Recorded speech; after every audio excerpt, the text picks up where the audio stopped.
The harmonic minor scale is one of the most important scales you need to know to improvise over minor 2-5-1 progressions, and in this video I'm going to give you 3 steps on how you can go from learning the scale and getting the fingerings underneath your fingers to sounding like Charlie Parker or Grant Green using only the notes from the harmonic minor scale.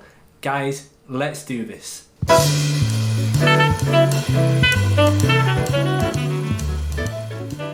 Alright guys, how's it going? My name is Jamie Holroyd. I'm the founder of jamieholroydguitar.com, which is a blog, video lessons, Skype jazz guitar coaching and ebooks, all geared to helping you get better as a jazz guitar player. And if you haven't done so already, then please consider hitting the subscribe button below and clicking the bell notification so that I can help you become a better jazz guitar player. Okay, so what we're going to be talking about in today's class is the harmonic minor scale, because let's face it, when you first learn this scale, if you've played it before, it can sound kind of abstract and kind of unrelated to Charlie Parker or Grant Green or whoever you might want to listen to. You kind of listen to it and you think, how is this foreign sounding scale going to help me sound like Charlie Parker? Let me know in the comments, when you first learned this scale, did you ever kind of think it seemed kind of abstract to jazz language? Because I know I certainly did. So I'm going to be going through a few steps which is going to help you learn the scale today. So the first thing in which I recommend that you do when learning this scale is to start with two octave scales. Alright, and I'm going to go through these in the key of C because C is an easier scale, an easier key to start thinking about these scales in. Okay, so let's talk about the scale. So we're going to start with the root on the 6th string first. So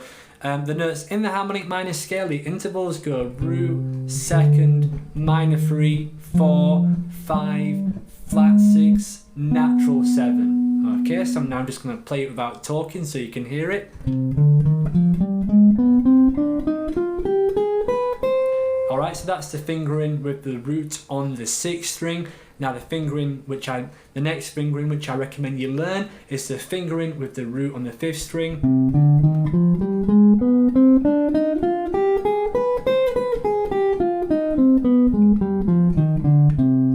And once you've got those comfortable so you can play them up and down fluently, ascending and descending, then you want to start to learn them in all 12 keys, so that if you see a minor chord progression in a different key, say it's D minor, something like that,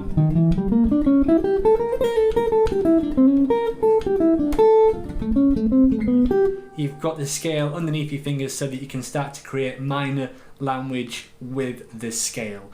Okay, so why is this scale so important and why do jazz musicians use it?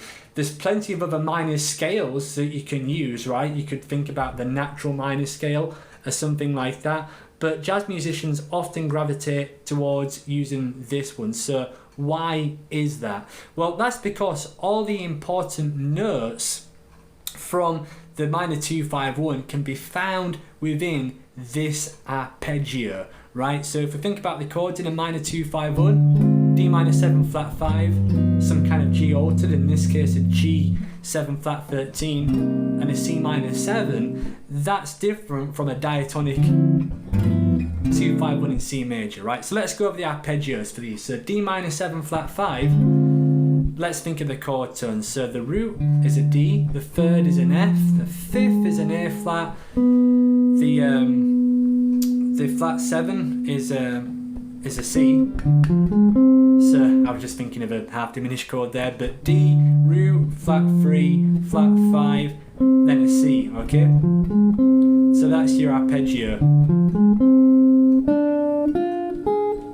2-octave arpeggio. So each of these notes are in the harmonic minor scale. Now the G7, if we look at the arpeggio that we need for that, that's root, 3, 5, flat 7.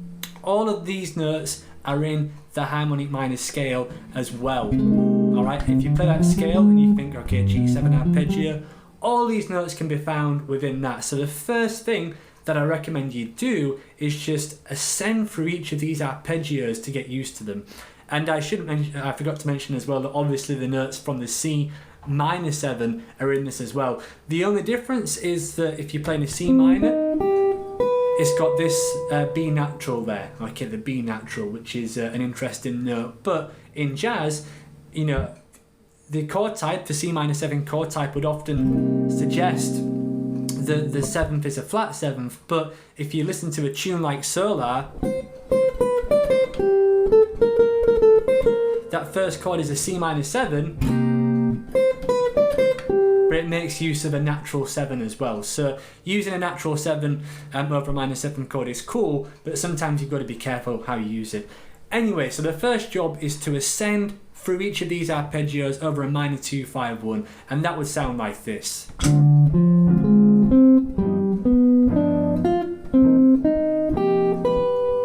Again.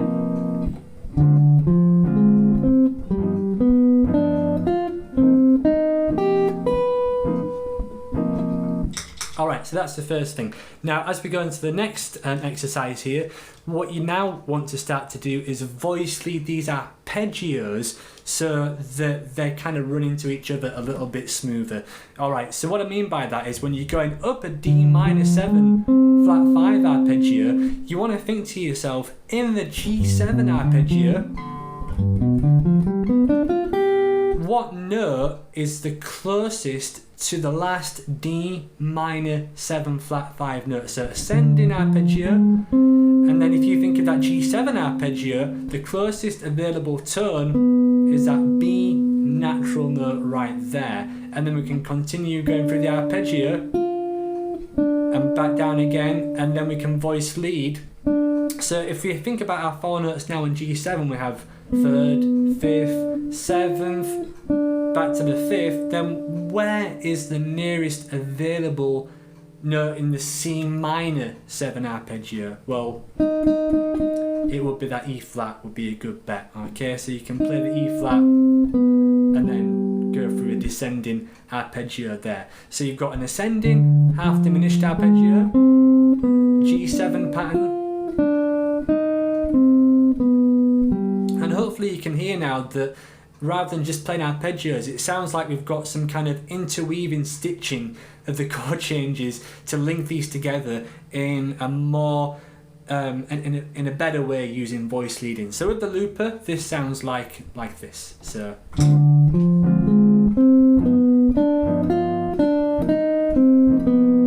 again.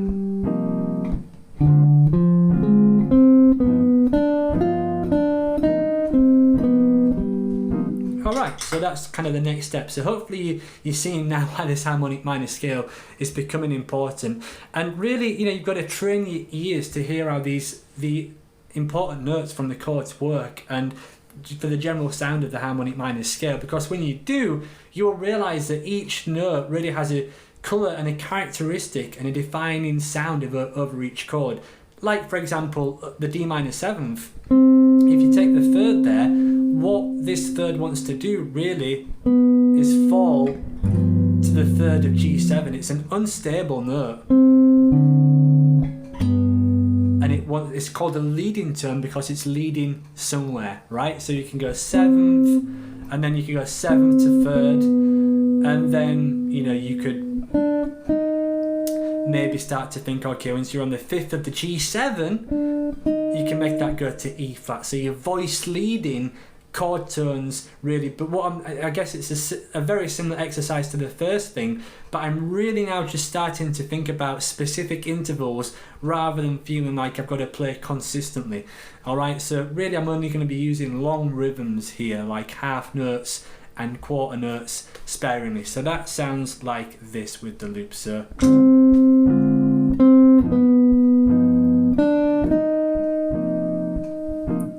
and of course that's a nice little kind of map as to how you can start to fill in some passages with that. So really, once you've got those chord tones outlined, you can then begin to use the harmonic minor scale to fill in some of the space, right? So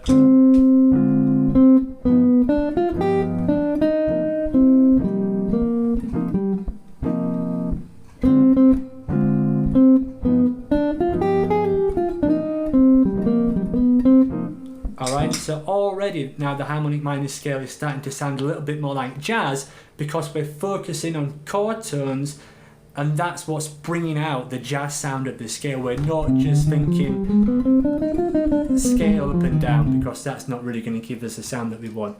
Alright, so there's a super important device within the harmonic minor scale, particularly of the dominant 7 chords, and one reason in particular this scale is so good of the harmonic minor scale is because of this 5 chord, because the C harmonic minor scale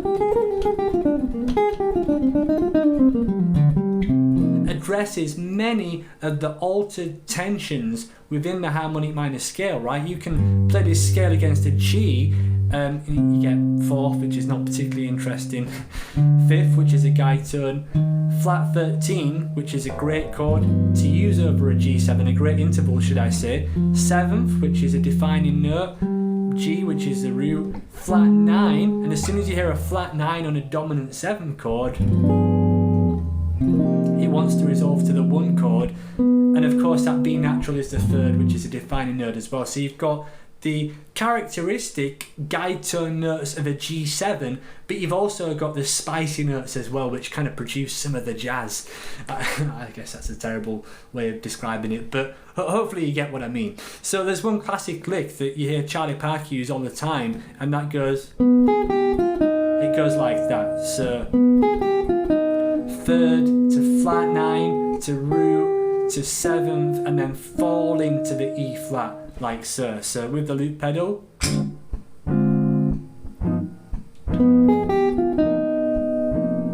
and again you can fill that out.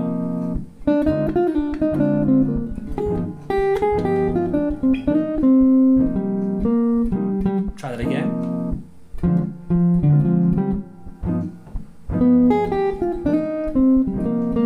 Alright, so that works pretty good as well there. And I have to apologise, sometimes I am hitting a B flat there as well. I'm going to try my hardest not to, but it's once you've been improvising for a while and you've got these sounds underneath your fingers, it's very hard to only play notes of a certain scale, but I'll try my best to avoid any more notes which are not in the harmonic minor scale.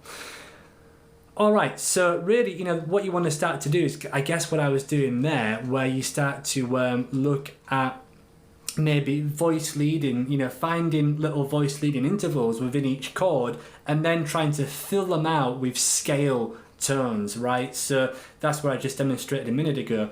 Now, some common phrasing things you might want to think about are things like rhythm. You could just take really like a rhythmic cell and then just kind of keep on playing through it. So maybe you're just kind of thinking like a rhythmic idea.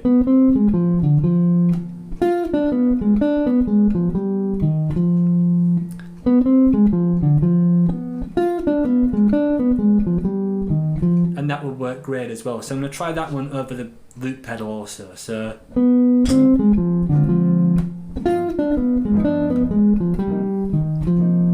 alright, so that's another lick there. And you can see that there I'm playing that first pad, I'm really playing into that 7th.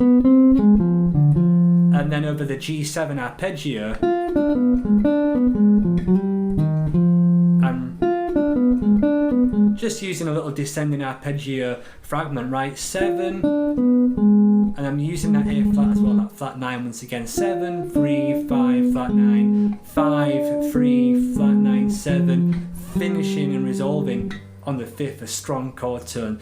So you'll see that with many of these examples, I'm not resolving to like that raised 7th on the minor 7th arpeggio, because like I said, that tends to be a bit of a leading sound as well. Alright, so just excuse me as I go through my my notes here.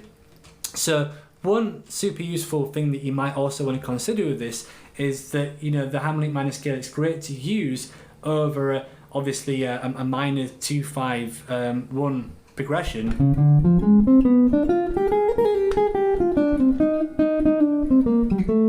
But you can also, because that, like I was saying before, that harmonic minor scale works so well over the 5 chord, maybe you're improvising in a 2-5-1 in C major.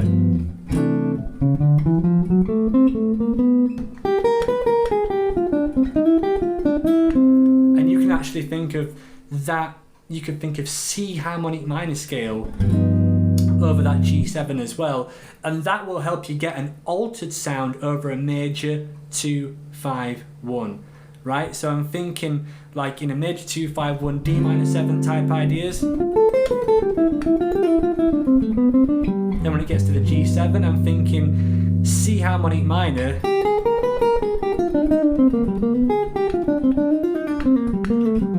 So I hope that these ideas help you out and they help you use the harmonic minor scale in a melodic way. I'd like to finish off now just by leaving you with a video of me and a short etude that I composed, and this is over the jazz standard blue bossa, and what I've done here is that I've used a harmonic minor scale for the entire chord progression. I've used it to improvise over the static chords as well as the minor 2-5-1, and for the major 2-5-1 I've actually used a cool trick where I've kind of used it over the 5 chord as an altered scale type of sound as well. It's not an altered scale, but it gives that kind of amplification because, as I was saying earlier, it's got the flat 13 and the flat 9 as well. So I hope you enjoy this. So what do you think of the harmonic minor scale, and what did you think of this lesson? Please share your thoughts in the comment section below, and of course if you did enjoy this lesson, please give the video a like. Thanks for watching. Thank